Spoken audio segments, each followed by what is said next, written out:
John Belesis says things are so bad, we are interpreting otherwise bad news as good just because it gets better. By the way, Tom, also a Romney superdelegate, very well connected, so we know you're favored in the race. I agree with you on that. I think that we've gotten used to getting shellacked on these numbers, and we're pleasantly surprised when we're not getting shellacked. Neil, it's absolutely correct. And I'll tell you, unfortunately, the American people are so used to a bad economy that any type of improvement in the numbers that you just saw is viewed as something great. I mean, yes. The administration, don't get me wrong, has done a masterful job in convincing the American people that things are getting better.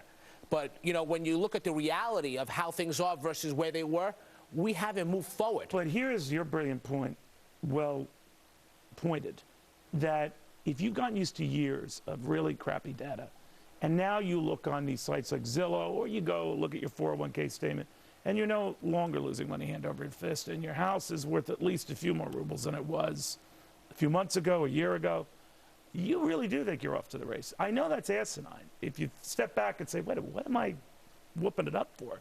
But that could be the wind at the president's back. You know what? I mean, if you look at all the data now that's going to come in front of us over the next few months, I think that's going to give a huge signal that we have not moved forward at all. And if it wasn't, so what are the data like today? If consumer confidence that rose to a multi-year high, if we see housing percolate a little better, what do you think? You know, I think ultimately it's going to come down to, you know, who is going to be better for the economy moving forward. I mean, yes, granted, the indexes are almost at all highs.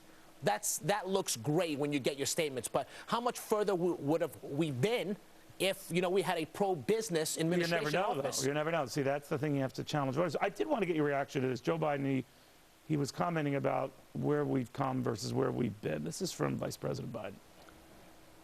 They act like somehow in September of 2008, all of a sudden the recession fell from the sky and bang. Whoa, how did this happen? How did this happen?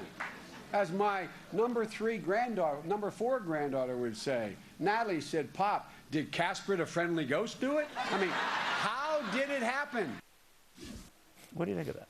Listen, I mean, you know, it's all politics. I mean, you know, he has to go out there and pitch to the American people that their policies are what saved the economy when... Well, that's another humorous attempt to say, look what we inherited. Right, that's correct. I mean, and you know what? It's kind of like saying, you know, when is the statute on blaming Bush over? Right.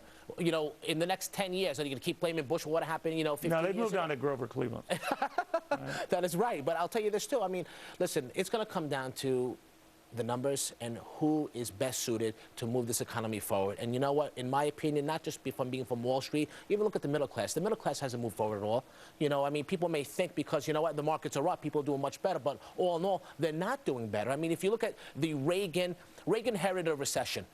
Unemployment was 10.2%. In 37 months, he gained all those jobs back and created an additional 7 million. Now, we're 38 months into this recovery, and this president and this administration, we're still down 4 million jobs.